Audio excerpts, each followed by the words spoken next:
तुम्हाला माहिती आहे का, तुमच्या चेहऱ्यावर येणाऱ्या वांगचं मुख्य कारण ही तुमची होणारी चिडचिड हे असू शकतं. आयुर्वेदानुसार क्रोध, शोक आणि भय म्हणजेच सतत रागावणे, दुःख करणे आणि भीती या 3 मुख्य मानसिक कारणांमुळे आपलं रक्त खराब होतं.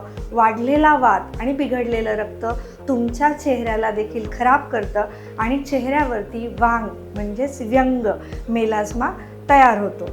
वांगसाठी सर्वात उत्तम उपाय म्हणजे जलोकावचरण, लीच थेरपी. याने अशुद्ध रक्त बाहेर जातं. परम आयुर्वेदमध्ये आम्ही विविध चूर्णांनी युक्त असे फेस पॅक देतो. सोबतच स्क्रब म्हणजे उद्वर्तन याचाही वापर केला जातो. वर्ण्यद्रव्यांच्या नस्याने तसेच औषधी सिद्ध घृत व काढे यांनी युक्त क्रीमने तुम्ही कायमचे या वांगातून मुक्त होऊ शकता. तुम्हाला देखील ही समस्या असेल तर स्क्रीनवर दिलेल्या नंबरवरती संपर्क करा.